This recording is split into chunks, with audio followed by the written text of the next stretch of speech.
ಕೃಷಿ ದೀವಿಗೆ. ಕೃಷಿ ದೀವಿಗೆ ಹೊಸ ಬೆಳಕಿಗೆ ಬೇಕು ಕೃಷಿ ದೀವಿಗೆ. ಸಂಶೋಧನಾ ಸಂಸ್ಥೆಯೊಂದಿಗೆ ಕೃಷಿ ಕಲಿಕೆ ಕುರಿತ ಬಾನುಲಿ ಸರಣಿ. ರೋಗ ಕೀಟಗಳ ನಿಜ ಮರ್ಮವ ಅರಿತು ಸಂಶೋಧನಾ ಸಾರವ ಕೃಷಿಯಲ್ಲಿ ಮೇಳೈಸಲು ವಿಜ್ಞಾನಿ ತಂತ್ರಜ್ಞರ ಸಹಕಾರವು ಬೇಕು. ಕೇಳಿ ಕಾರ್ಯಕ್ರಮ ಕೃಷಿ ದೀವಿಗೆ. ಕೃಷಿ ದೀವಿಗೆ. ನಮ್ಮ ಆತ್ಮೀಯ ರೈತ ಬಾಂಧವರಿಗೆಲ್ಲ ನಮಸ್ಕಾರ. ಇವತ್ತಿನ ಕೃಷಿ ದೀವಿಗೆ ಬಾನುಲಿ ಸರಣಿಯಲ್ಲಿ ಮುಂಗಾರಿಗೆ ಸೂಕ್ತವಾದ ದ್ವಿದಳ ಧಾನ್ಯ ಬೆಳೆಗಳು ಹಾಗೂ ಅವುಗಳ ಉತ್ಪಾದನಾ ತಾಂತ್ರಿಕತೆಗಳನ್ನು ಕುರಿತು ಸಂವಾದವನ್ನು ಪ್ರಸಾರ ಮಾಡ್ತಾ ಇದ್ದೀವಿ. ಇದರಲ್ಲಿ ಭಾಗವಹಿಸ್ತಾ ಇದ್ದಾರೆ ಮಂಡ್ಯದ ವಿಸಿ ಫಾರಂ ವಲಯ ಕೃಷಿ ಸಂಶೋಧನಾ ಕೇಂದ್ರದ ಪ್ರಾಧ್ಯಾಪಕರಾದ ಡಾಕ್ಟರ್ ಪಿ ಮಹದೇವು ಹಾಗೂ ಸಹಾಯಕ ಪ್ರಾಧ್ಯಾಪಕರಾದ ಡಾಕ್ಟರ್ ಡಿಎಸ್ ಪ್ರಭುದೇವ ಅವರು. ಸಂವಾದವನ್ನು ನಡೆಸಿಕೊಡುತ್ತಾರೆ ಎನ್ ಕೇಶವಮೂರ್ತಿ. ಡಾಕ್ಟರ್ ಮಹದೇವ್ ಅವರೇ ನಮಸ್ಕಾರ. ಕೇಶವಮೂರ್ತಿಗಳೇ ನಮಸ್ಕಾರ. ಡಾಕ್ಟರ್ ಪ್ರಭುದೇವ ಅವರೇ ತಮಗೂ ನಮಸ್ಕಾರ. ಕೇಶವಮೂರ್ತಿ ಸರ್ ಕೂಡ ನಮಸ್ಕಾರ. ತಾವಿಬ್ಬರು ಇವತ್ತಿನ ದಿವಸ ಮುಂಗಾರಿಗೆ ಸೂಕ್ತವಾದ ದ್ವಿದಳ ಧಾನ್ಯದ ಬೆಳೆಗಳು ಮತ್ತು ಅವುಗಳ ಉತ್ಪಾದನಾ ತಾಂತ್ರಿಕತೆಗಳಿಗೆ ಸಂಬಂಧಪಟ್ಟಂತೆ ವಿವರವಾಗಿ ಮಾಹಿತಿಯನ್ನು ನೀಡಬೇಕು. ಡಾಕ್ಟರ್ ಮಹದೇವ್ ಅವರೇ ತಾವೇ ವಿಚಾರ ಆರಂಭ ಮಾಡಿ. ಇವತ್ತು ನಮ್ಮ ರಾಜ್ಯದಲ್ಲಿ ಮತ್ತು ನಮ್ಮ ದಕ್ಷಿಣ ಕರ್ನಾಟಕದ ವಿವಿಧ ಜಿಲ್ಲೆಗಳಲ್ಲಿ ಮಳೆ ಆಗುವಂಥ ಒಂದು ಸಂದರ್ಭ ನೋಡಿಕೊಂಡು ನಾವಿವತ್ತು ವಿವಿಧ ಬೆಳೆಗಳನ್ನು ನಾವು ಆಯ್ಕೆ ಮಾಡ್ಕೊಳ್ಬೇಕಾಗಿದೆ.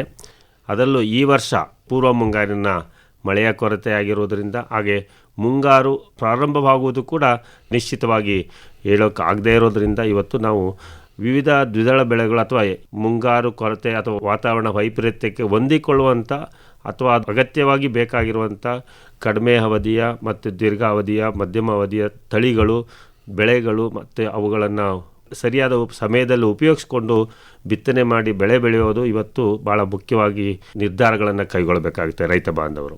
ನಮ್ಮ ಭಾಗದ ಮುಖ್ಯ ಬೆಳೆಗಳಲ್ಲಿ ತೊಗರಿ ಅನ್ನೋದು ಕಡಿಬೆಳೆಯಾಗಿ ಹೆಚ್ಚು ಪ್ರಚಲಿತವಾಗಿದೆ. ಈ ತೊಗರಿ ಬೆಳೆಯಲ್ಲಿ ನಾವು ಎರಡು ಥರದ ಒಂದು ತಳಿಗಳನ್ನು ನೋಡ್ತೇವೆ. ಮೊದಲು ಕಾಳಿಗಾಗಿ ಬೆಳೆಯುವಂಥ ತಳಿಗಳು, ಅದನ್ನು ನಾವು ಸಪ್ರೇಟಾಗಿ ಹೇಳ್ತೇವೆ. ನಮ್ಮ ದಕ್ಷಿಣ ಕರ್ನಾಟಕದ ಭಾಗದಲ್ಲಿ ಹೆಚ್ಚಿನ ಭಾಗ ನಾವು ತೊಗರಿಯನ್ನು ಹಸಿರು ಕಾಯಿಗಾಗಿ ಕೂಡ ನಾವು ಬೆಳೆಯುತ್ತೇವೆ.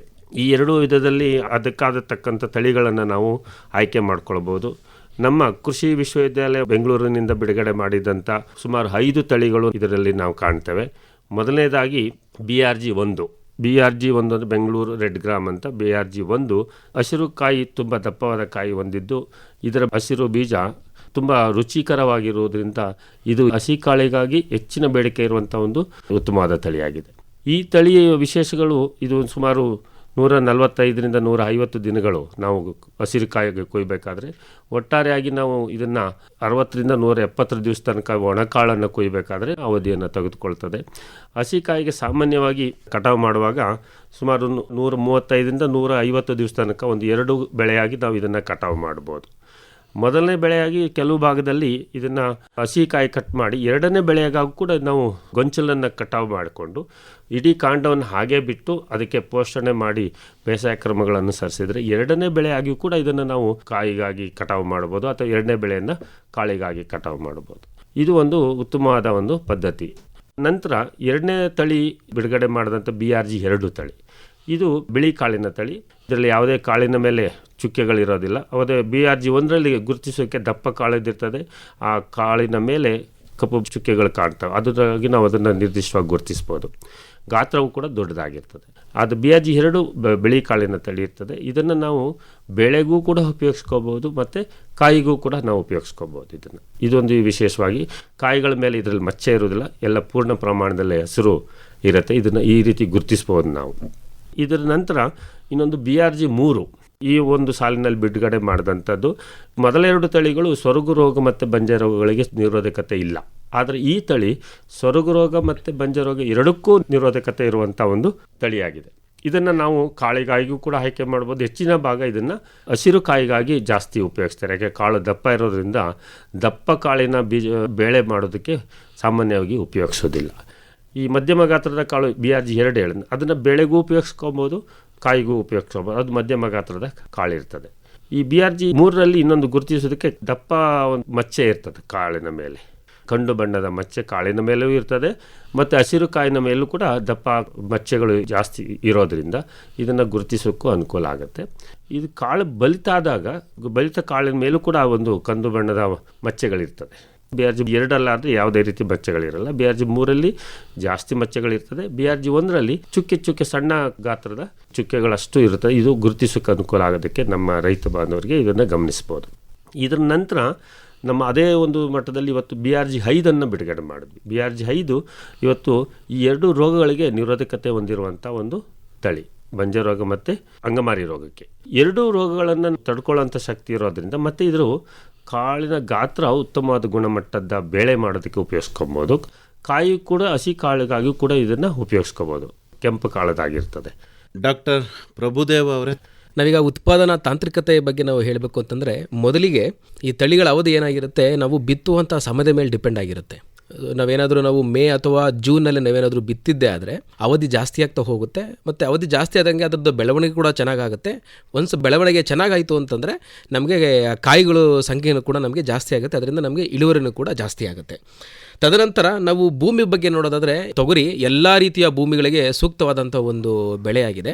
ಮತ್ತು ಎಲ್ಲಿ ನೀರು ಸರಾಗವಾಗಿ ಬಸ್ದು ಹೋಗುತ್ತಲ್ಲ ಅಂಥ ಒಂದು ಪ್ರದೇಶದಲ್ಲಿ ಇದು ಸೂಕ್ತವಾದಂಥ ಬೆಳೆಯಾಗಿದೆ. ಮತ್ತು ಎಲ್ಲೂ ಕೂಡ ನೀರು ನಿಲ್ಲಬಾರ್ದು.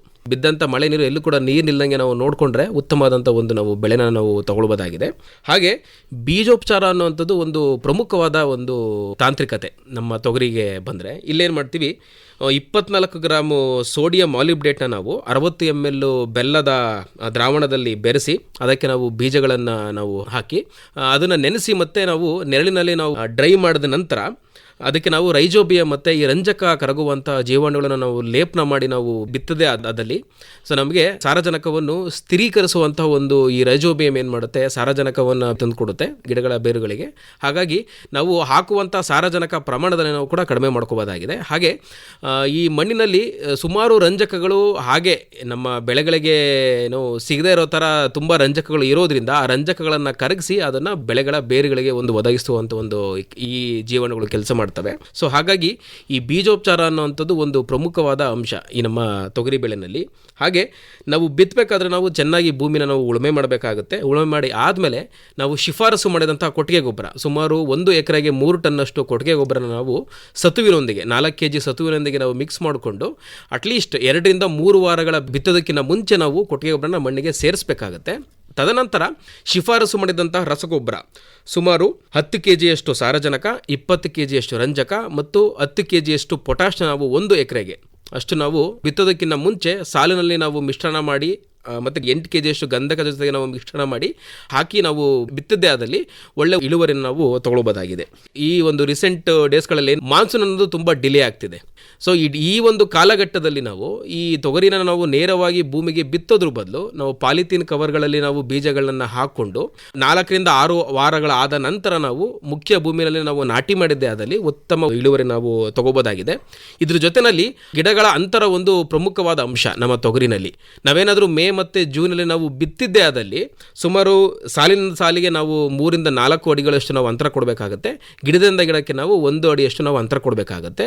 ಇನ್ ಕೇಸ್ ಏನಾದರೂ ಡಿಲೇ ಆಯಿತು, ತಡವಾಯಿತು ಅಂತಂದರೆ ನಾವು ಜುಲೈ ನಂತರ ನಾವು ಬಿತ್ತನೆ ಮಾಡ್ತಿದ್ದೀವಿ ಅಂತಂದರೆ ನಾವು ಸಾಲಿನ ಅಂತರ ಕಡಿಮೆ ಮಾಡ್ಕೊಳ್ಬೇಕಾಗುತ್ತೆ. ಸುಮಾರು 2 ರಿಂದ 3 ಅಡಿಯಷ್ಟು ನಾವು ಸಾಲಿಂದ ಸಾಲಿಗೆ ಅಂತರ ಮತ್ತು ಅರ್ಧ ಅಡಿಯಷ್ಟು ನಾವು ಗಿಡದಿಂದ ಗಿಡಕ್ಕೆ ನಾವು ಅಂತರ ಕೊಟ್ಟಿದ್ದೇ ಆದಲ್ಲಿ ಒಂದು ಉತ್ತಮವಾದಂಥ ಒಂದು ಇಳುವರಿಯನ್ನು ನಾವು ತಗೊಳ್ಕೋಬೋದಾಗಿದೆ.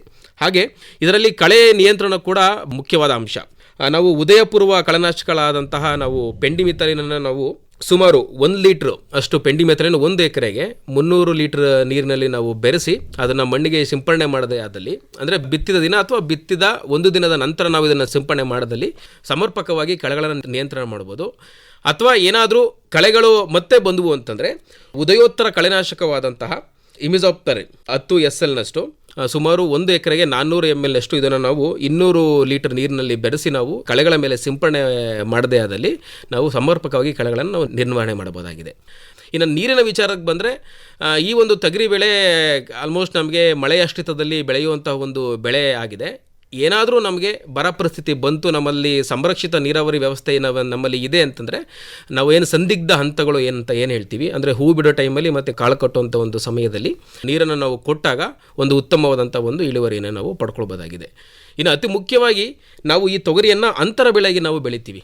ಸುಮಾರು ರಾಗಿನಲ್ಲಾಗಿರ್ಬೋದು, ನೆಲಗಡಲಿನಲ್ಲಾಗಿರ್ಬೋದು, ಜೋಳದಲ್ಲಾಗಿರ್ಬೋದು ಮತ್ತು ಆಲೂಗೆಡ್ಡೆನಲ್ಲಾಗಿರ್ಬೋದು, ಈ ನಾವು ತೊಗರಿನ ಅಂತರ ಬೆಳೆಯಾಗಿ ನಾವು ಬೆಳೆದಾಗ ಒಂದು ಸುಸ್ಥಿರ ಕೃಷಿಗೆ ಒಂದು ಪೂರಕವಾದಂತಹ ಒಂದು ನಾವು ಬೆಳೆ ಅಂತ ಹೇಳ್ಬೋದು. ಏನಕ್ಕೆ ಅಂತಂದರೆ ನಮಗೆ ಬರ ಬಂದು ಮುಖ್ಯ ಬೆಳೆ ಫೇಲ್ಯೂರ್ ಆಯಿತು ಅಂತಂದ್ರೂ ಕೂಡ ಈ ಅಂತರ ಬೆಳೆಯ ಮುಖಾಂತರ ನಾವು ಇಳುವರಿಯನ್ನು ಪಡ್ಕೊಂಡು ನಮ್ಮ ರೈತರ ಆದಾಯ ದ್ವಿಗುಣಗೊಳಿಸ್ಕೋಬೋದಾಗಿದೆ. ಹಾಗೆ ನಾವು ರಾಗಿನಲ್ಲಿ ಬಂತು ಅಂತಂದರೆ ಸುಮಾರು 4 ಸಾಲು ರಾಗಿ, 1 ಸಾಲು ತೊಗರಿ ಅಥವಾ 8 ಸಾಲು ರಾಗಿ, 2 ಸಾಲು ತೊಗರಿಯನ್ನು ಹಾಕೊಂಡು ನಾವು ಅಂತರ ಬೆಳೆಯಾಗಿ ನಾವು ಬೆಳ್ಕೋಬೋದಾಗಿದೆ. ಹಾಗೆ ನಾವು ನೆಲಗಡಲೆಗೆ ಬಂದ್ವಿ ಅಂತಂದರೆ ಇಲ್ಲೂ ಕೂಡ 8 ಸಾಲು ನೆಲಗಡಲೆ, 2 ಸಾಲು ತೊಗರಿ ಅಥವಾ 4 ಸಾಲು ನೆಲಗಡಲೆ, 1 ಸಾಲಿನಲ್ಲಿ ನಾವು ತೊಗರಿಯನ್ನು ಹಾಕೊಳ್ಬೋದಾಗಿದೆ.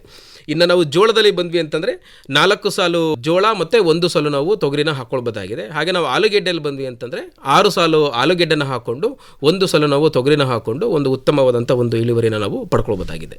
ಡಾಕ್ಟರ್ ಮಹಾದೇವ್ ಅವರೇ, ಈಗ ಕಡಿಮೆ ಅವಧಿಯಲ್ಲಿ ಬರುವಂಥ ತಳಿಗಳನ್ನು ಕೂಡ ನಮ್ಮಲ್ಲಿ ಬಿಡುಗಡೆ ಮಾಡಿದ್ದೇವೆ. ಅದರಲ್ಲಿ ಮೊದಲನೇದಾಗಿ ನಾವು BRG 4 ಅನ್ನೋದನ್ನು ಸುಮಾರು 140ರಿಂದ 145 ದಿವಸದಲ್ಲೇ ಬರುವಂಥದ್ದು ಪೂರ್ಣ ಪ್ರಮಾಣದಲ್ಲಿ, ಮತ್ತು ತಡವಾದ ಮುಂಗಾರಿಗೆ ಹಾಕೋದಕ್ಕೆ ಸೂಕ್ತವಾದದ್ದು. ಜುಲೈ 2ನೇ ವಾರದ ನಂತರನೂ ಕೂಡ ಇದು ಆಗಸ್ಟ್ ತನಕನೂ ಕೂಡ ಈ ಒಂದು ತಳಿಯನ್ನು ನಾವು ಬಿತ್ತನೆ ಮಾಡಬಹುದು. ಇದು ವಿಶೇಷ ಅಂದರೆ ಇದು ಕಾಳು ಇದು ಗಾತ್ರದಲ್ಲಿ ಕಡಿಮೆ ಇರ್ತದೆ. ಇದನ್ನು ನೇರವಾಗಿ ಕಾಳಿಗಾಗಿ ಮಾತ್ರ ನಾವು ಉಪಯೋಗಿಸ್ಕೋಬೋದು. ಮತ್ತು ಇದು ಗೊಂಚಲು ರೀತಿ ಬಿಡೋದಿಲ್ಲ, ಕಾಂಡದ ಪ್ರತಿ ಎಲೆನಲ್ಲೂ ಇದು ಕಾಯಿ ಬಿಡ್ತಾ ಇರ್ತದೆ. ಇದು ಕಾಳಿಗಾಗಿ ಮಾತ್ರ ಇದು ಹೆಚ್ಚು ಸೂಕ್ತವಾಗಿರುವಂಥದ್ದು. ಈ ಒಂದು ತಳಿಯನ್ನು ನಾವು ಬಿತ್ತನೆ ಮಾಡಬೇಕಾದ್ರೂ ಕೂಡ ನಾವು ಈಗೇನು ಬೇಸಾಯ ಕ್ರಮಗಳು ಬೇರೆ ತಳಿ ಹೇಳಿದ್ದೇವೆ ಅದನ್ನು ನಾವು ಅನುಸರಿಸಬೇಕಾಗತ್ತೆ. ಕಡಿಮೆ ಅವಧಿ ಇರೋದರಿಂದ ಇದನ್ನು ನಾವು ವಿವಿಧ ಬೆಳೆ ಪದ್ಧತಿಗಳಲ್ಲಿ ತಡವಾದ ಮುಂಗಾರಿನಲ್ಲಿ ನಾವು ಬಿತ್ತೋದಕ್ಕೆ ಸೂಕ್ತ ಆಗುತ್ತೆ.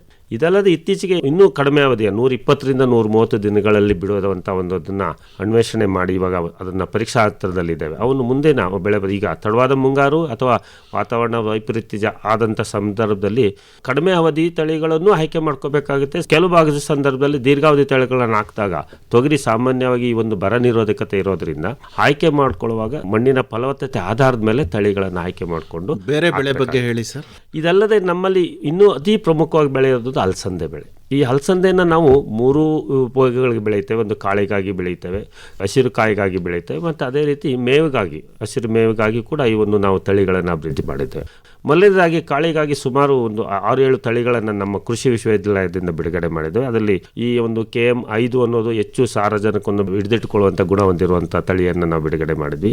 ಇತ್ತೀಚೆಗೆ KBC 9 ಅಂತ ಒಂದು ಬಿಡುಗಡೆ ಮಾಡಿದ್ದೀವಿ, KBC 12 ಅಂತ ಬಿಡುಗಡೆ ಮಾಡಿದ್ದೀವಿ. ಇದಲ್ಲದೆ ಧಾರವಾಡ ಕೃಷಿ ವಿಶ್ವವಿದ್ಯಾಲಯದಲ್ಲಿ ಬಿಡುಗಡೆ ಮಾಡಿದ್ದ DC 15 ಅಂತ, ಇದು ಕೂಡ ನಮ್ಮ ಭಾಗದಲ್ಲಿ ಕೂಡ ಬೆಳೆಯಬಹುದಾಗಿದೆ. ಇದಲ್ಲದೆ ನಿರ್ದಿಷ್ಟ ಬೆಳವಣಿಗೆ ಇರುವ ತಳಿಗಳು ಮತ್ತು ಹೆಚ್ಚು ಬೆಳವಣಿಗೆ ತಳಿಗಳಲ್ಲಿ ನಾವು ಹಸಿರು ಮೇವಾಗಿ ಉಪಯೋಗಿಸ್ತೇವೆ. ನಿರ್ದಿಷ್ಟ ಬೆಳವಣಿಗೆಗಳು ಬಿಳಿ ಕಾಳಿನ ತಳಿಗಳನ್ನು IT 38956 ಅಂತ ಅದನ್ನು ನಾವು ಈ ಒಂದು ಬಿಳಿ ಕಾಳಿನ ನಿರ್ದಿಷ್ಟ ಬೆಳವಣಿಗೆ ತಳಿಯನ್ನು ನಾವು ಬಿಡುಗಡೆ ಮಾಡಿದ್ದೇವೆ.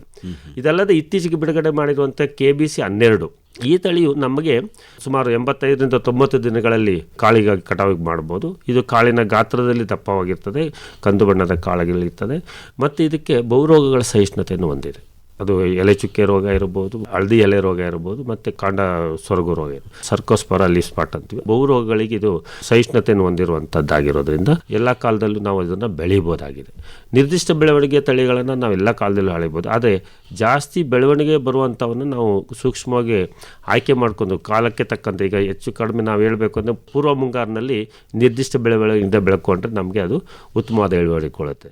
ಮುಂಗಾರಿನಲ್ಲಿ ಹಾಕಬೇಕಾದ್ರೂ ಕೂಡ ನಿರ್ದಿಷ್ಟ ಬೆಳವಣಿಗೆ ಇರಬೇಕು. ಅಥವಾ ನಾವೇನಾದರೂ ಅಪ್ಪಿತಪ್ಪಿ ಈ ಅನಿರ್ದಿಷ್ಟ ಬೆಳವಣಿಗೆ ಇರುವಂಥ ಮೇವಿಗಾಗಿರುವಂಥ ತಳಿಗಳನ್ನು ನಾವು ಕಾಳಿಗಾಗಿ ಬೆಳಿಬೇಕು ಅಂತ ಏನಾದರೂ ಉಪಯೋಗಿಸಿದ್ರೆ ಅದರಲ್ಲಿ ಪೂರ್ಣ ಪ್ರಮಾಣದಲ್ಲಿ ಸೊಪ್ಪು ಬರ್ತದೆ, ಕಾಳು ಬರೋದಿಲ್ಲ. ಇನ್ನು 3ನೇ ಕ್ಯಾಟಗರಿ ನಾವು ಕಾಯಿಗಾಗಿ ಬೆಳೆಯೋದಕ್ಕೆ ಸುಮಾರು ತಳಿಗಳನ್ನು ನಮ್ಮ ಹೆಸರುಘಟ್ಟ ಸಂಶೋಧನಾ ಕೇಂದ್ರದಿಂದನೂ ಬಿಡುಗಡೆ ಮಾಡಿದ್ದಾರೆ. ನಮ್ಮದರಲ್ಲೂ ಕೂಡ ಹಿಂದೆ ಬಿಡುಗಡೆ PKB 4 ಮತ್ತು AV 5 ಅಂತ ಈ ಒಂದು ಕಾಯಿಗಾಗಿ ಕೂಡ ಇರುವಂಥ ತಳಿಗಳನ್ನು ನಾವು ಬಿಡುಗಡೆ ಮಾಡಿದ್ದೇವೆ. ಅಲಸಂದೆನಲ್ಲೇ ತೊಟ್ಟು ಅಂತ ಹೇಳ್ತೀವಿ. ಇದಲ್ಲದೆ ಇನ್ನೊಂದು ಗುಂಪು ನಾವು ಮೇವಿಗಾಗಿ ಸುಮಾರು 5 ತಳಿಗಳನ್ನು ನಮ್ಮ ಕೃಷಿ ವಿಶ್ವವಿದ್ಯಾಲಯ ಮಂಡ್ಯ ಒಂದು ಕೇಂದ್ರದ ಮೇವು ಬೆಳೆ ವಿಭಾಗದಿಂದ ಬಿಡುಗಡೆ ಮಾಡಿದ್ವಿ. ಅದು MFC ಸೀರೀಸ್ನಲ್ಲಿ MFC 8-14, MFC 9-1, MFC 9-3, ಇತ್ತೀಚೆಗೆ ಅಭಿವೃದ್ಧಿಪಡಿಸಿರುವಂಥ MFC 18-10. ಇದಲ್ಲದೆ KBC 2 ಅಂತ ಹಿಂದೆ ನಾವು ಬಿಡುಗಡೆ ಮಾಡಿದ್ವಿ. ಇವೆಲ್ಲವೂ ಹೆಚ್ಚು ಪೊದೆಯಾಕಾರದಲ್ಲಿ ಹೆಚ್ಚು ಸೊಪ್ಪನ್ನು ಇಳುವರಿ ಕೊಡುವಂಥ ಒಂದು ತಳಿಗಳಾಗಿದ್ದು ಇವನ್ನು ನಾವು ಆಯ್ಕೆ ಮಾಡ್ಕೋಬೋದು. ಈ ಅಲಸಂದೆ ಬೆಳೆಯಲ್ಲಿ ಉತ್ಪಾದನೆಯ ಒಂದು ತಾಂತ್ರಿಕತೆಗೆ ನಾವು ಬಂದ್ವಿ ಅಂತಂದ್ರೆ ತೊಗರಿನಲ್ಲಿ ಏನು ಅನುಸರಿಸ್ತೀವಿ ಅದೇ ರೀತಿಯ ಒಂದು ತಾಂತ್ರಿಕತೆಗಳನ್ನು ಕೂಡ ನಾವು ಅಲಸಂದೆನಲ್ಲಿ ಅನುಸರಿಸಬಹುದಾಗಿದೆ. ಮುಖ್ಯವಾಗಿ ಇಲ್ಲಿ ಏನಂತಂದ್ರೆ ಸುಮಾರು ನಮಗೆ 10ರಿಂದ 12 kg ಅಷ್ಟು ಬೀಜಗಳು ನಮಗೆ 1 ಎಕರೆಗೆ ಬೇಕಾಗುತ್ತೆ. ಹಾಗೆ 10 kg ಸಾರಜನಕ, 20 kg ರಂಜಕ ಮತ್ತು 10 kg ಪೊಟ್ಯಾಷ್ನಷ್ಟು 1 ಎಕರೆಗೆ ನಾವು ರಾಸಾಯನಿಕ ಗೊಬ್ಬರಗಳನ್ನು ಕೊಡಬೇಕಾಗುತ್ತೆ. ಹಾಗೆ 3 ಟನ್ ಅಷ್ಟು ಕೊಟ್ಟಿಗೆ ಗೊಬ್ಬರವನ್ನು ನಾವು ಮಣ್ಣಿಗೆ ನಾವು ಸೇರಿಸಬೇಕಾಗುತ್ತೆ. ಅಂದರೆ ಬಿತ್ತೋದಕ್ಕಿಂತ ಒಂದು 2ರಿಂದ 3 ವಾರಗಳ ಮುಂಚೆ. ಇಲ್ಲಿ ಪ್ರಮುಖವಾಗಿ ನಾವು ಅನುಸರಿಸಬೇಕಾದ ಒಂದು ಕ್ರಮ ಏನು ಅಂತಂದರೆ, ಬದಲಾದ ಕಾಲಘಟ್ಟದಲ್ಲಿ ಮತ್ತು ಹವಾಮಾನ ವೈಪರೀತ್ಯದಿಂದಾಗಿ ನಮಗೆ ಮಳೆ ತುಂಬ ಏರುಪೇರಾಗ್ತಿದೆ. ಸೊ ಈ ಒಂದು ಸನ್ನಿವೇಶದಲ್ಲಿ ನಾವು ಬರ ನಿರೋಧಕತೆಯನ್ನು ಕೊಡುವಂಥದ್ದು. ಸೊ ಇಲ್ಲೇ ನಾವೇನು ಮಾಡ್ಬೋದು, 2% ನಾವು ಸುಣ್ಣದ ಕ್ಲೋರೈಡ್ ದ್ರಾವಣದಲ್ಲಿ ನಾವು ಈ ಒಂದು ಬೀಜಗಳನ್ನು ಹಾಕಿ 1 ಗಂಟೆಗಳ ಕಾಲ ನೆನೆಸಿ, ಅದಾದಮೇಲೆ ಒಂದು 7ರಿಂದ 8 ಗಂಟೆಗಳ ಕಾಲ ನಾವು ನೆರಳಿನಲ್ಲಿ ಒಣಗಿಸಿ, ಅದಕ್ಕೆ ನಾವು ಈ ರಂಜಕವನ್ನು ಕರಗಿಸುವಂಥ ಒಂದು ಜೀವಾಣುಗಳಾಗಿರ್ಬೋದು ಮತ್ತು ರೈಸೋಬಿಯಂ ಜೀವಾಣುಗಳನ್ನು ನಾವು ಅದಕ್ಕೆ ಲೇಪನ ಮಾಡಿ ನಾವು ಬಿತ್ತಿದ್ದೇ ಆದಲ್ಲಿ ಈ ಒಂದು ಮಳೆ ಕೊರತೆಯಲ್ಲಿ ಉತ್ತಮವಾದಂಥ ಒಂದು ಇಳುವರಿಯನ್ನು ನಾವು ಪಡ್ಕೊಳ್ಬೋದಾಗಿದೆ ಬರ ನಿರೋಧಕತೆಯಿಂದ. ಸೊ ಇದ್ರ ಜೊತೆಯಲ್ಲಿ ನಾವು ಮೈಕ್ರೋನ್ಯೂಟ್ರಿಯೆಂಟ್ ಮಿಕ್ಸ್ಚರ್ಸ್ ಅಂತ ಹೇಳ್ತೀವಿ, ಲಘು ಪೋಷಕಾಂಶಗಳು ಅಂತ ಹೇಳ್ತೀವಿ. ಸುಮಾರು ಬಿತ್ತಿದ ಒಂದು 20 ದಿನಕ್ಕೆ 750 ಗ್ರಾಮ್ನಷ್ಟು ನಾವು ಲಘು ಪೋಷಕಾಂಶಗಳ ಮಿಶ್ರಣ, ಅಂದರೆ ಇದರಲ್ಲಿ ಕಬ್ಬಿಣ ಆಗಿರ್ಬೋದು, ಸತ್ತು ಮತ್ತು ಮ್ಯಾಂಗನೀಸ್ ಅಂತ ಹೇಳ್ತೀವಿ, ತಾಮ್ರ ಮತ್ತು ಮಾಲಿಬ್ಡಿನಮ್. ಸೊ ಇದರದ ಎಲ್ಲದೂ ಒಂದು ಲಘು ಪೋಷಕಾಂಶಗಳ ಮಿಶ್ರಣವಾಗಿರ್ತದೆ. ಇದನ್ನು ನಾವು ಬಿತ್ತಿದ 20 ದಿನಗಳ ನಂತರ ಮತ್ತು 40 ದಿನಗಳ ನಂತರ, 20 ದಿನಗಳ ನಂತರ 750 ಗ್ರಾಮ್ನಷ್ಟು ಮತ್ತು 40 ದಿನಗಳ ನಂತರ 1 kgಯಷ್ಟು ನಾವು ಸಿಂಪಡಣೆ ಮಾಡಿದ್ದಲ್ಲಿ ಒಂದು ಉತ್ತಮವಾದಂಥ ಒಂದು ಇಳುವರಿಯನ್ನು ಪಡ್ಕೊಳ್ಬೋದಾಗಿದೆ. ಇನ್ನು ಅಂತರ ಬೆಳೆಗಳಿಗೆ ಬಂದರೆ, ವಿಶೇಷವಾಗಿ ಕಬ್ಬಿನಲ್ಲಿ ನಾವು ಅಲಸಂದೆನ ನಾವು ಅಂತರ ಬೆಳೆಯಾಗಿ ನಾವು ಬೆಳೆಯಬಹುದಾಗಿದೆ. ಯಾಕಂತಂದರೆ ನಾವು ಸಾಲಿನ ಸಾಲಿಗೆ ಸುಮಾರು ಒಂದು 4ರಿಂದ 5 ಅಡಿಯಷ್ಟು ನಾವು ಅಂತರ ಕೊಡೋದ್ರಿಂದ ಕಬ್ಬಿನಲ್ಲಿ 2 ಸಾಲುಗಳ ಮಧ್ಯೆ ನಾವು ಅಲಸಂದೆ ಬೆಳೆಗಳನ್ನು ಹಾಕ್ಕೊಂಡು ಅಲ್ಲೂ ಕೂಡ ನಾವು ಒಂದು ಉತ್ತಮವಾದಂಥ ನಾವು ಇಳುವರಿನ ನಾವು ಪಡ್ಕೊಳ್ಬೋದಾಗಿದೆ. ಭಾರತದ ಮಾನ್ಯ ಪ್ರಧಾನಮಂತ್ರಿಗಳಾದ ಸನ್ಮಾನ್ಯ ಶ್ರೀ ನರೇಂದ್ರ ಮೋದಿ ಅವರು ಹೇಳುತ್ತಾರೆ, ವಿಕಸಿತ ಭಾರತಕ್ಕಾಗಿ ನಾವು ಒಟ್ಟಾಗಿ ಭವಿಷ್ಯದ ಕೃಷಿ ಪರಿಸರ ವ್ಯವಸ್ಥೆಯನ್ನ ನಿರ್ಮಿಸಬೇಕಾಗಿದೆ.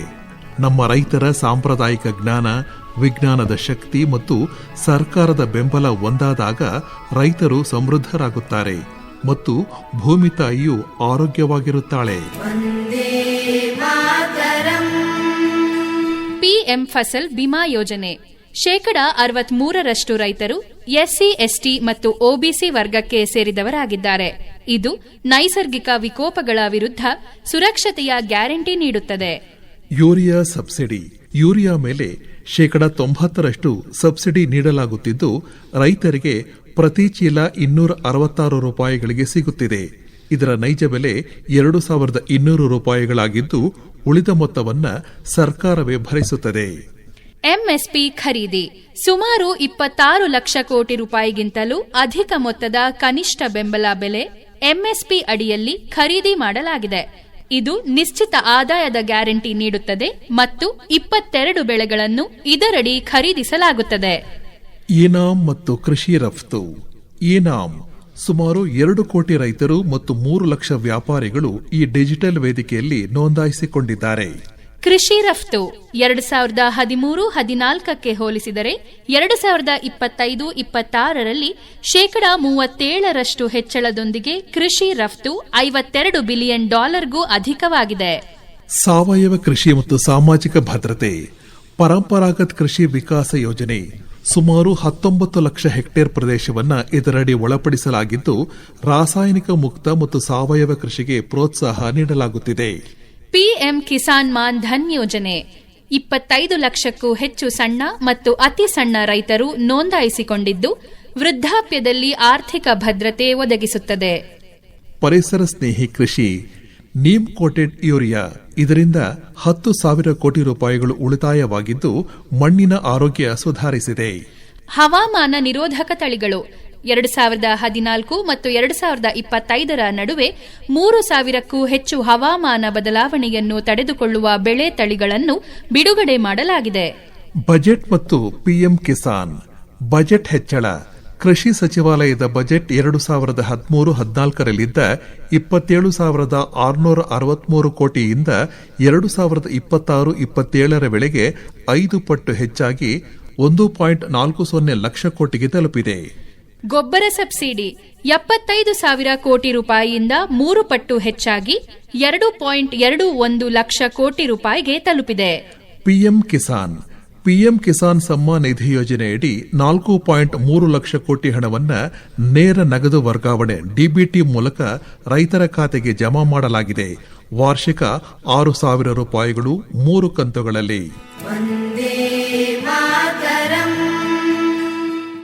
ಸಾಮಾನ್ಯವಾಗಿ ಕಬ್ಬು ಅಂತ ಹೇಳಿದಾಗೆ ಪ್ರಭುದೇವರು ಈಗ ಈ ಕಬ್ಬಿನಲ್ಲಿ ಕಡಿಮೆ ಅವಧಿ ತಳಿಗಳನ್ನು ಆಯ್ಕೆ ಮಾಡ್ಕೋಬೇಕಿತ್ತು. ಅದರಲ್ಲಿ ಮುಖ್ಯವಾಗಿ ನಮ್ಮಲ್ಲಿ ಬಿಡುಗಡೆ ಮಾಡಿರುವಂಥ PGCP 6 ಅಥವಾ ನಿರ್ದಿಷ್ಟ ಬೆಳವಣಿಗೆ ತಳಿ ಆಗೋದಂಥ IT 38956 ಈ ತಳಿಯನ್ನು ನಾವು ಕಬ್ಬಿನ ಅಂತರ ಬೆಳೆಯಾಗಿಯೂ ಕೂಡ ಇದು ಕೇವಲ 65ರಿಂದ 70 ದಿನಗಳಲ್ಲಿ ಕಟಾವಿಗೆ ಬಂದುಬಿಡ್ತದೆ. ಬೇಗ ಮಾಗೋದ್ರಿಂದ ಇದು ಎಲ್ಲ ಅಂತರ ಬೇಸಾಯಗಳನ್ನು ಅನುಕ್ರಮವಾಗಿ ನಾವು ಕಬ್ಬಿನಲ್ಲೇ ಆಗಲಿ ಮುಸ್ಕಿನ ಜೋಳದಲ್ಲೇ ಆಗಲಿ ಅನುಸರಿಸ್ಬೋದು. ಇದನ್ನು ಇವನು ಇತ್ತೀಚೆಗೆ ವೈಡ್ ರೋ ಸ್ಪೇಸಿಂಗ್ನಲ್ಲೂ ಕೂಡ ಈ ಬೆಳೆಗಳನ್ನು ಬೆಳೀತಿದ್ದಾರೆ, ಅಂತರ ಬೆಳೆಯಾಗಿ ಬೆಳೆದು ಅದನ್ನು ಉಪಯೋಗಿಸ್ಕೊತಿದ್ದಾರೆ.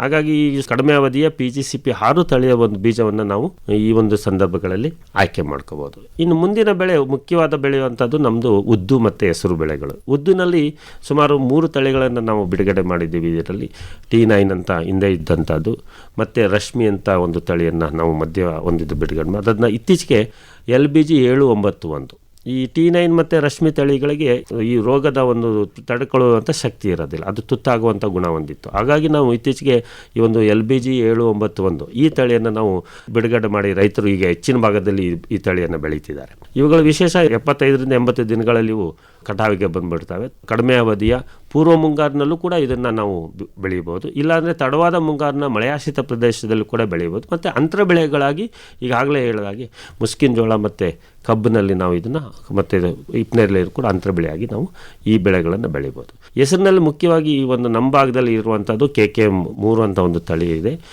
ಇತ್ತೀಚೆಗೆ ಧಾರವಾಡದಲ್ಲಿ ಬಿಡುಗಡೆ ಮಾಡುತ್ತಾರೆ DGGB 2 ಮತ್ತು DGGB 5 ಕೂಡ ನಮ್ಮ ಭಾಗದಲ್ಲೂ ಬೆಳೀತಿದ್ದಾರೆ. ಆ ಒಂದು ತಳಿಯನ್ನು ಅಥವಾ BGS 9 ಅಂತ BGS 9 ಈ ಒಂದು ಹಳದಿ ಎಲೆ ರೋಗಕ್ಕೆ ತುತ್ತಾಗುತ್ತೆ. ಹಾಗಾಗಿ ಅದನ್ನು ನಮ್ಮ ಭಾಗದಲ್ಲಿ ಬೆಳಿಬೇಕಾದ್ರೆ ಸ್ವಲ್ಪ ಎಚ್ಚರಿಕೆ ವಹಿಸಬೇಕಾಗುತ್ತೆ. ಉತ್ತರ ಕರ್ನಾಟಕದ ಎಲ್ಲ ಜಿಲ್ಲೆಗಳಲ್ಲಿ BGS 9 ಈ ತಳಿಯನ್ನು ಬೆಳೀತಿದ್ದಾರೆ. ಇದು ಈ ಒಂದು ಹೆಸರು ಮತ್ತು ಉದ್ದುಗಳಲ್ಲಿರುವಂಥ ತಳಿಗಳ ಮಾಹಿತಿ. ಇನ್ನು ಉತ್ಪಾದನಾ ತಾಂತ್ರಿಕತೆಗಳಿಗೆ ಬಂದ್ವಿ ಅಂತಂದರೆ ಈ ಒಂದು ಹೆಸರು ಮತ್ತು ಉದ್ದನ್ನ ನಾವು ಕೆಂಪು ಮಣ್ಣಲ್ಲೂ ಕೂಡ ಬೆಳಿಬೋದು ಮತ್ತು ಕಪ್ಪು ಮಣ್ಣಲ್ಲೂ ಕೂಡ ನಾವು ಬೆಳಿಬೋದಾಗಿದೆ. ಮತ್ತು ಮುಂಗಾರಿನಲ್ಲಿ ನಾವು ಕುಷ್ಕಿ ಬೆಳೆಯಾಗಿ ಮತ್ತು ಬೇಸಿಗೆ ಕಾಲದಲ್ಲಿ ನಾವು ನೀರಾವರಿ ಬೆಳೆಗಳಾಗಿ ಕೂಡ ನಾವು ಇವೆರಡನ್ನು ನಾವು ಬೆಳಿಬೋದಾಗಿದೆ. ಮತ್ತು ಇಲ್ಲಿ ಏನಂತಂದರೆ ಪ್ರಮುಖವಾಗಿ ನಾನು ಬೇರೆ ಬೆಳೆಗಳಲ್ಲಿ ಹೇಳ್ದಂಗೆ ಇಲ್ಲೂ ಕೂಡ ಕಾಂಪೋಸ್ಟ್ ಅಂತ ಏನು ಹೇಳ್ತೀವಿ, ಸುಮಾರು 3 ಟನ್ನಷ್ಟು ನಾವು ಕಾಂಪೋಸ್ಟನ್ನು ಸತುವಿನೊಂದಿಗೆ ಬೆರೆಸಿ ಅಥವಾ 1 kg ಟ್ರೈಕೋಡರ್ಮದೊಂದಿಗೆ ನಾವು ಬೆರೆಸಿ ನಾವು ಬಿತ್ತನೆ ಮಾಡೋದಕ್ಕಿಂತ ಮುಂಚೆ ಒಂದು 2 ರಿಂದ 3 ವಾರಗಳ ಮುಂಚೆ ನಾವು ಇದನ್ನು ಮಣ್ಣಿಗೆ ಸೇರಿಸಬಹುದಾಗಿದೆ. ಹಾಗೆ ನಾವೇನು ಶಿಫಾರಸು ಮಾಡಿದಂಥ ಗೊಬ್ಬರಗಳು ಒಂದು 10 kg ಸಾರಜನಕ, 20 kg ರಂಜಕ ಮತ್ತು 20 kg ಪೊಟ್ಯಾಷ್ನಷ್ಟು ನಾವು ಬಿತ್ತನೆ ಮಾಡುವಂಥ ಸಮಯದಲ್ಲಿ ನಾವು ಸಾಲುಗಳಲ್ಲಿ ಹಾಕಿ ತದನಂತರ ನಾವು ಬಿತ್ತನೆ ಮಾಡಬಹುದಾಗಿದೆ. ಇಲ್ಲೂ ಕೂಡ ಬೀಜೋಪಚಾರ ಅನ್ನೋಂಥದ್ದು ಒಂದು ಪ್ರಮುಖವಾದ ಅಂಶ. ಸೊ ನಾವೇನು ಮಾಡ್ತೀವಿ, ಇಲ್ಲಿ ಬರ ನಿರೋಧಕತೆಗೋಸ್ಕರ ಇಲ್ಲಿ ನಾವು ಹೆಸರು ಮತ್ತು ಉದ್ದಿಗೆ ನಾವು ಸುಮಾರು 2% ನಾವು ಸುಣ್ಣದ ಕ್ಲೋರೈಡ್ ದ್ರಾವಣದೊಂದಿಗೆ ನಾವು ಅದನ್ನು 1 ಗಂಟೆಗಳ ಕಾಲ ನೆನೆಸಿ 7 ರಿಂದ 8 ಗಂಟೆಗಳ ಕಾಲ ಅದನ್ನು ನೆರಳಿನಲ್ಲಿ ಒಣಗಿಸಿ ಅದಕ್ಕೆ ನಾವು ರಂಜಕ ಕರಗಿಸುವಂಥ ಒಂದು ಜೀವಾಣು ಆಗಿರ್ಬೋದು ಅಥವಾ ರೈಜೋಬಿಯಂ ಜೀವಾಣು ಆಗಿರ್ಬೋದು ಅದನ್ನು ನಾವು ಲೇಪನ ಮಾಡಿ ನಾವು ಬೀಜೋಪಚಾರ ಮಾಡಿ ನಾವು ಬಿತ್ತಿದ್ದೇ ಆದಲ್ಲಿ ಒಂದು ಉತ್ತಮವಾದಂಥ ನಾವು ಇಳುವರಿಯನ್ನು ಪಡ್ಕೊಳ್ಬೋದಾಗಿದೆ. ಇದ್ರ ಜೊತೆಯಲ್ಲಿ ನಾವು ಈ ಉದ್ದು ಮತ್ತು ಹೆಸರಲ್ಲಿ ಸುಮಾರು ಒಂದು ಬಿತ್ತಿದ ಒಂದು 30 ಅಥವಾ 40 ದಿನಗಳ ಆದಮೇಲೆ ನಾವು 2% ನಾವು ಯೂರಿಯಾ ಅಥವಾ DAP ದ್ರಾವಣವನ್ನು ಕೂಡ ನಾವು ಸಿಂಪಡಣೆ ಮಾಡೋದ್ರಿಂದ ಒಂದು ಉತ್ತಮವಾದಂಥ ಒಂದು ಇಳುವರಿನ ನಾವು ಪಡ್ಕೊಳ್ಬೋದಾಗಿದೆ. ಇನ್ನು ನಾವು ಅಂತರದ ವಿಷಯಕ್ಕೆ ಬಂದ್ವಿ ಅಂತಂದರೆ ಸುಮಾರು ಸಾಲಿಂದ ಸಾಲಿಗೆ ನಾವು 1 ಅಡಿ ಅಂತರ ಕೊಡಬೇಕಾಗುತ್ತೆ. ಮತ್ತು ಗಿಡದಿಂದ ಗಿಡಕ್ಕೆ ನಾವು ಸುಮಾರು ಒಂದು 4 ಅಂಗುಲದಷ್ಟು ನಾವು ಅಂತರವನ್ನು ಕೊಡಬೇಕಾಗುತ್ತೆ.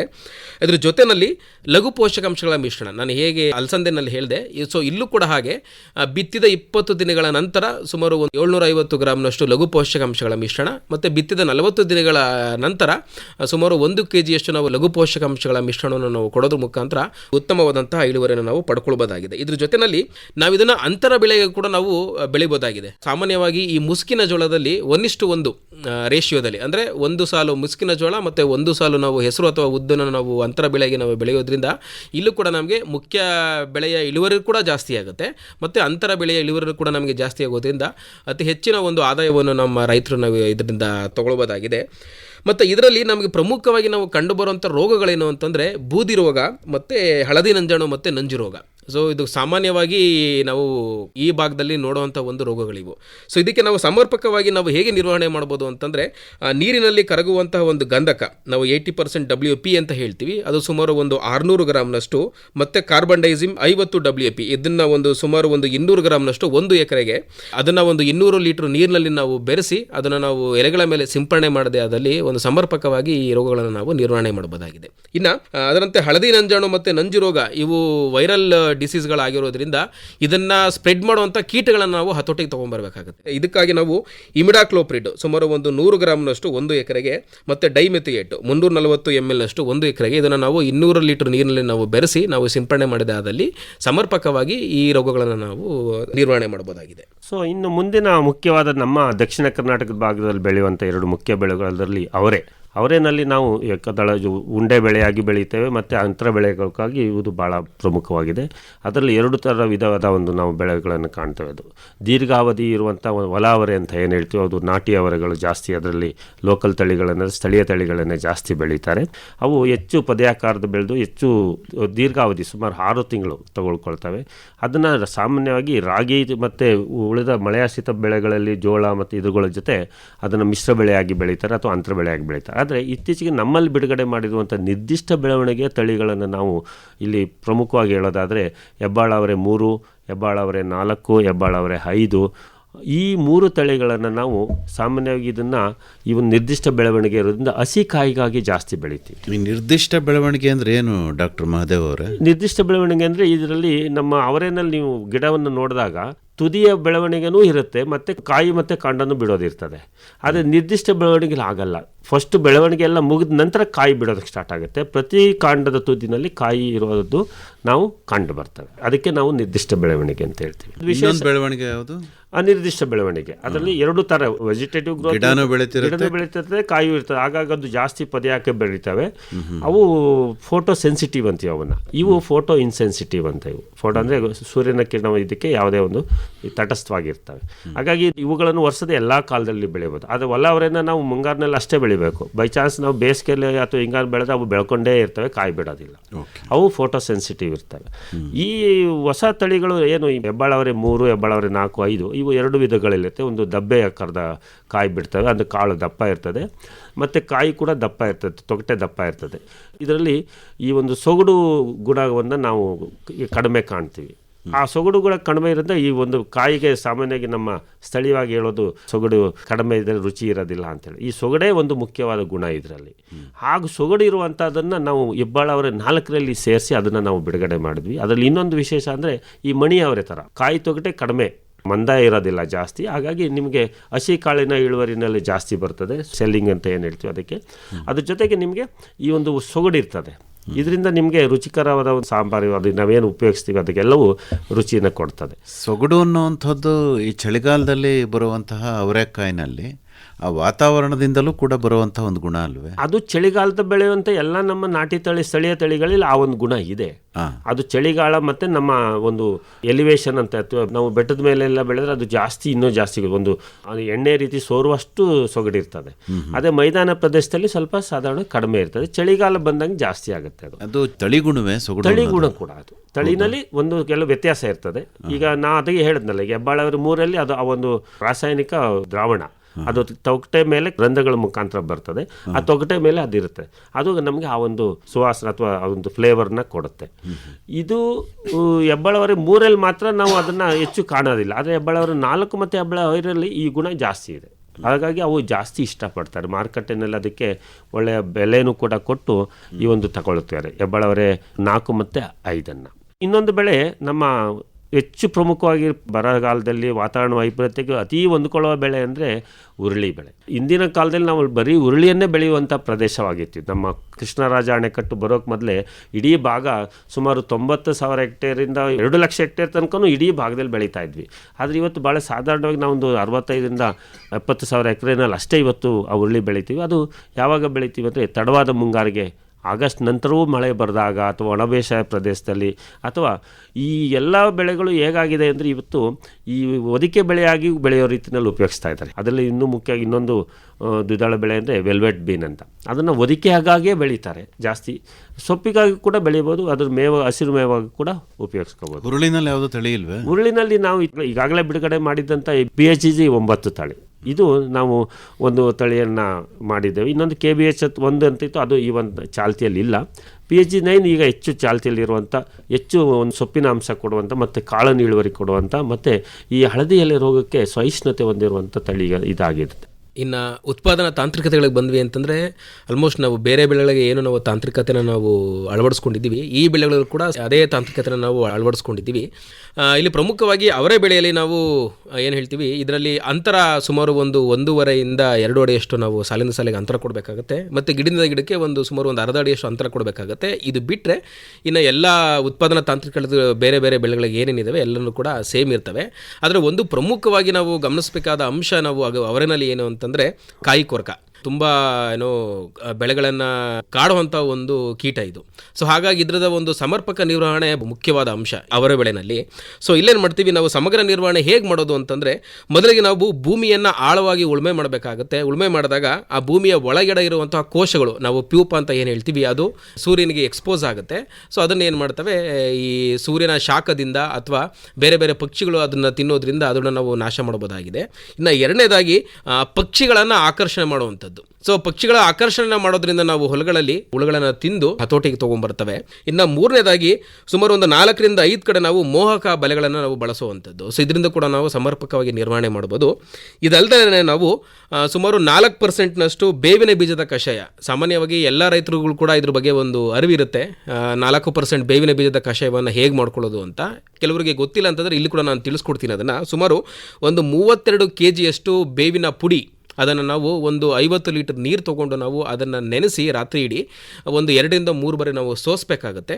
ಸೋಸಿ ಆದಮೇಲೆ ಸುಮಾರು 400 ಗ್ರಾಮ್ನಷ್ಟು ಸಾಬೂನಿನ ಪುಡಿ, ಅದನ್ನು ಒಂದು 350 ಲೀಟರ್ ನೀರಲ್ಲಿ ಬೆರೆಸಿ, ನಾವೇನು ಸೋಸ್ಕೊಂಡಿರ್ತೀವಲ್ವ 50 ಲೀಟರ್ ನೀರು, ಅದನ್ನು ನಾವು ಇದರಲ್ಲಿ ಬೆರೆಸಿ ಟೋಟಲು ಒಂದು 400 ಲೀಟರಷ್ಟು ನಮಗೆ ದ್ರಾವಣ ಸಿಗುತ್ತೆ. ಇದನ್ನು ನಾವು 1 ಎಕರೆನಲ್ಲಿ ನಾವು ಇದನ್ನು ಸಿಂಪಡಣೆ ಮಾಡ್ಬೋದಾಗಿದೆ. ಸೊ ಈಗ ಮಾಡ್ಕೊಳ್ಳೋದ್ರಿಂದ ನಾವು ಈ ಒಂದು ಕಾಯಿ ಕೊರಕ ಹುಳುಗಳನ್ನು ನಾವು ಸಮರ್ಪಕವಾಗಿ ನಾವು ನಿರ್ವಹಣೆ ಮಾಡ್ಬೋದಾಗಿದೆ.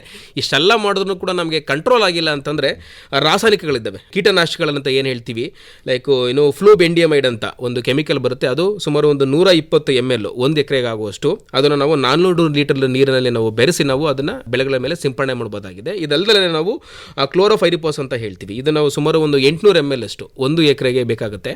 ಇದನ್ನು ನಾವು 400 ಲೀಟರ್ ನೀರಲ್ಲಿ ನಾವು ಬೆರೆಸಿ ನಾವು ಸಿಂಪಡಣೆ ಮಾಡೋದ್ರಿಂದ ಈ ಒಂದು ಕಾಯಿ ಕೊರಕ ಕೀಟಗಳನ್ನು ನಾವು ಸಮರ್ಪಕವಾಗಿ ನಿರ್ವಹಣೆ ಮಾಡಬಹುದಾಗಿದೆ. ಕೇಂದ್ರ ಸರ್ಕಾರ ಒಂದು ಹೊಸ ಯೋಜನೆಯನ್ನು ಕೂಡ ತಂದಿದೆ ಈ ಒಂದು ದ್ವಿದಳ ಬೆಳೆಗಳನ್ನು ಪ್ರೋತ್ಸಾಹಿಸಲು. ಅದು ಮಿಷನ್ ಆತ್ಮನಿರ್ಭರ್ ಆನ್ ಪಲ್ಸಸ್ ಅಂತ, MAP ಅಂತ ಹೇಳ್ತೀವಿ. ಇದು ಈ ವರ್ಷದಿಂದ 25-26ರಿಂದ ಜಾರಿಗೆ ಬಂದಿದೆ. ಇದರ ಮೂಲಕವಾಗಿ ಇದನ್ನು ಬೀಜ ಲಭ್ಯತೆಯನ್ನು ಖಾತರಿಪಡಿಸೋದಕ್ಕೆ, ಬೀಜ ಪ್ರೋತ್ಸಾಹಧನವನ್ನು ನೀಡಲಿಕ್ಕೆ ಮತ್ತು ಬೀಜೋತ್ಪಾದಕರಿಗೆ ಈ ಒಂದು ಪ್ರೋತ್ಸಾಹಧನವಾಗಿ ನೀಡುವಂಥ ಒಂದು ಅವಕಾಶ ಇದರಲ್ಲಿ ಬಿಡಿದೆ.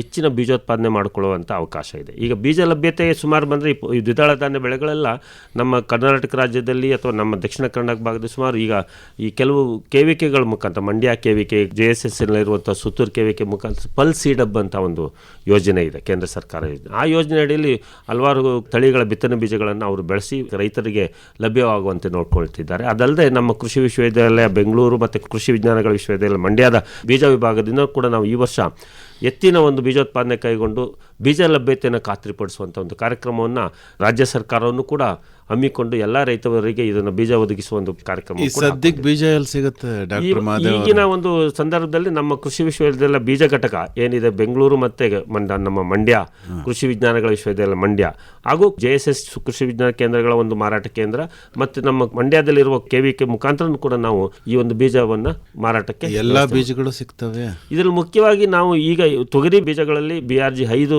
ನಮ್ಮಲ್ಲಿ ಲಭ್ಯತೆ ಇದೆ, BRG 3 ಲಭ್ಯತೆ ಇದೆ. ಮತ್ತು ಅಲಸಂದೆನಲ್ಲಿ KBC 9, KBC 12 ತಳಿಗಳ ಬೀಜ ಲಭ್ಯತೆ ಇದೆ. KM 5 ಕೂಡ ತಳಿಯ ಬೀಜ ಲಭ್ಯತೆ ಇದೆ. ಅದೇ ರೀತಿ ಉದ್ದಿನಲ್ಲಿ LBG 7-9 ತಳಿಯ ಸಫಿಷಿಯೆಂಟ್ ಬೀಜ ನಮ್ಮಲ್ಲಿ ಸಿಗ್ತಾ ಇದೆ. ಹುರುಳಿನೂ ಸಿಗುತ್ತೆ? ಹುರುಳಿ ಕೂಡ ನಮ್ಮಲ್ಲಿ ಈಗ ಲಭ್ಯತೆ ಇದೆ.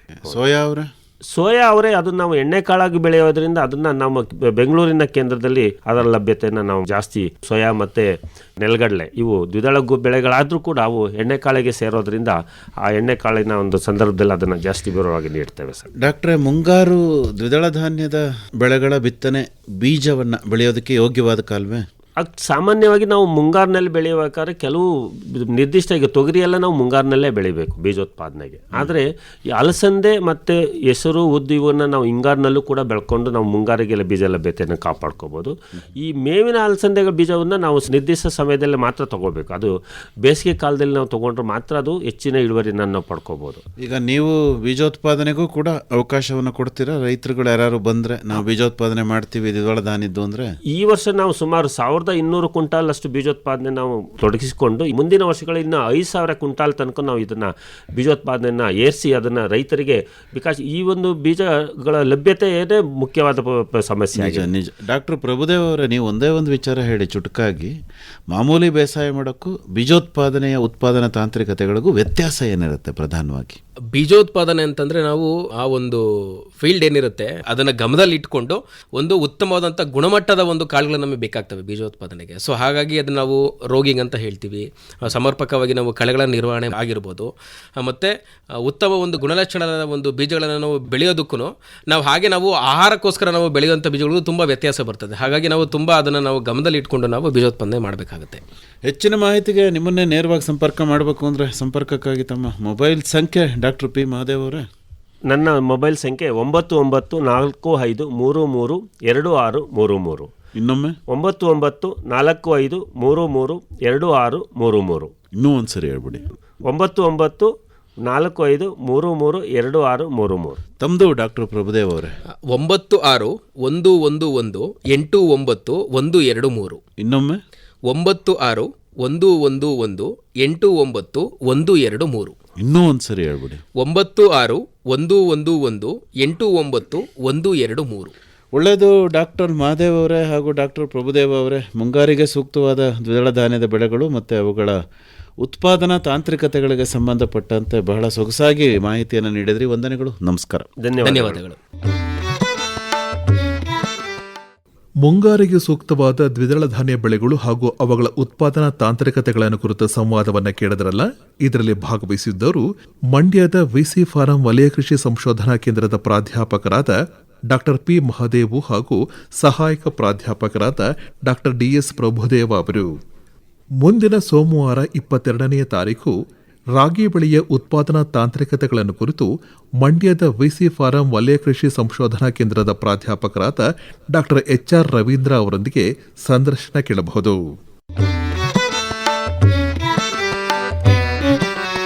ಕೃಷಿ ದೀವಿಗೆ. ಕೃಷಿ ದೀವಿಗೆ ಹೊಸ ಬೆಳಕಿಗೆ ಬೇಕು ಕೃಷಿ ದೀವಿಗೆ. ಸಂಶೋಧನಾ ಸಂಸ್ಥೆಯೊಂದಿಗೆ ಕೃಷಿ ಕಲಿಕೆ ಕುರಿತ ಬಾನುಲಿ ಸರಣಿ ಕೇಳಿದಿರಿ. ವಿಶ್ವವಿದ್ಯಾನಿಲಯ ಸಂಶೋಧನಾ ಸಂಸ್ಥೆಗಳ ಪ್ರಾತ್ಯಕ್ಷಿಕೆ, ಮೇಳಗಳಲ್ಲಿ ರೈತರೆಲ್ಲ ಕೂಡಲು. ಸಹಯೋಗ ವಲಯ ಕೃಷಿ ಸಂಶೋಧನಾ ಕೇಂದ್ರ ವಿಸಿ ಫಾರಂ ಮಂಡ್ಯ ಹಾಗೂ ಸಾವಯವ ಕೃಷಿ ಸಂಶೋಧನಾ ಕೇಂದ್ರ ನಾಗನಹಳ್ಳಿ. ಯಂತ್ರತಂತ್ರಗಳ ಕೌಶಲ್ಯವು ಬೆಳೆವುದು, ಕೃಷಿಕರೆಲ್ಲ ಬನ್ನಿ ಕೃಷಿ ದೀವಿಗೆ ಹಿಡಿದು ಹೊಸ ಬೆಳಕನ್ನು ತನ್ನಿ ಕೃಷಿ ಸಾಧಕರಾಗಲು. ಶೀರ್ಷಿಕೆ ಗೀತರಚನೆ ರಮೇಶ್ ಪಿ ರಂಗಸಮುದ್ರ. ರಾಗ ಸಂಯೋಜನೆ ಹಾಗೂ ಗಾಯನ ನಿತಿನ್ ರಾಜಾರಾಮ್ ಶಾಸ್ತ್ರಿ. ಸಹಗಾಯನ ಚೈತ್ರಿಕಾ. ವಾದ್ಯ ಸಹಕಾರ ತುಮಕೂರು ಬಿ ರವಿಶಂಕರ್ ಹಾಗೂ ದಿವ್ಯಶ್ರೀ. ನಿರ್ಮಾಣ ನೆರವು ಜಿಎನ್ ಮಂಜುನಾಥ್. ಹೊಸ ಪೀಳಿಗೆ ಯುವ ಶಕ್ತಿಗೆ ಮುನ್ನಡೆಯಲು ಬೇಕು. ಪರಿಕಲ್ಪನೆ ಹಾಗೂ ನಿರ್ಮಾಣ ಎನ್ ಕೇಶವಮೂರ್ತಿ. ಕೃಷಿ ದೀವಿ